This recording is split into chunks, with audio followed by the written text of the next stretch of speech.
Kisyash, Kiprah Panglima Lingga di Kerajaan Aceh. Novel karya Syukri Muhammad Syukri. Setelah berbentuk, dia memainkan boneka gajah itu layaknya seperti seekor gajah yang sedang berlari. Balai Gading, ruang rehat para tamu, memang kosong pada hari itu. Sekonyong-konyong, muncul seorang gadis kecil berparas cantik didampingi seorang pengasuh. Gadis itu memperhatikan benda yang sedang dipegang oleh Sengeda. Apa nama benda itu, Bang? Tanya gadis kecil kesayangan Sultan Al-Kahar.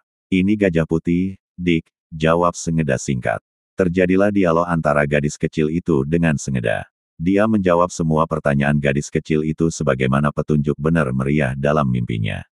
Gadis kecil itu sangat senang, dan ikut bermain boneka gajah putih bersama Sengeda. Setelah bosan bermain, gadis kecil itu lari meninggalkan Balai Gading. Dia masuk ke dalam Balai Rungsari, tempat berlangsungnya rapat tahunan. Sengeda sudah melupakan gadis kecil itu, dia terus melanjutkan bermain gajah putih. Di dalam Balai Rungsari, gadis kecil berpakaian sutra putih itu bercerita kepada Sultan Al-Kahar. Ada pemuda yang sedang bermain di Balai Gading sana, mengetahui tentang keberadaan gajah putih. Gadis kecil itu merengek kepada Sultan untuk menemui pemuda tersebut. Kata abang itu, gajahnya sangat jinak. Bisa ditangkap asal ada perintah ayah, rengek gadis kecil itu sambil menarik-narik lengan baju Sultan. Selama hidupnya, Sultan belum pernah melihat wujud gajah putih di wilayah kerajaannya. Setahu Sultan, gajah putih hanya terdapat di negeri Siam.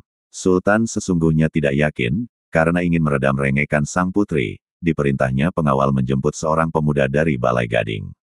Sengeda pun dibawa ke hadapan Sultan, dan bersimpuh di depan singgasana. Ampun daulat tuanku, kenapa hamba dipanggil ke sini? Tanya Sengeda. Anak muda, engkaukah yang bercerita tentang gajah putih kepada puteriku ini? Tanya Sultan sambil memangku putrinya. Benar daulat tuanku, jawab Sengeda. Anak muda, benarkah ada gajah putih di negeri ini? Tanya Sultan penasaran. Ampun daulat tuanku, benar. Gajah putih itu berada di rimba belantara negeri Lingga, terang Sengeda dengan penuh percaya diri. Anak muda, mungkinkah gajah putih itu kita tangkap? Tanya Sultan. Ampun daulat tuanku, asal ada perintah dari Sultan, saya akan membawa gajah putih itu ke sini, ungkap Sengeda dengan penuh keyakinan. Benarkah? Tanya Sultan ragu. Ampun daulat tuanku, benar. Jawab Sengeda sambil memohon izin dan bergegas keluar dari Balai Rungsari itu. Cik Serule merasa cemas saat menguping dialog antara Sultan dengan Sengeda. Dia mulai ragu terhadap mimpi Sengeda. Jangan-jangan mimpi itu membuatnya tidak logis, terbawa perasaan. Timbul pertanyaan dalam hatinya, bagaimana mungkin anak semuda itu mampu menghalau gajah, binatang liar bertubuh besar.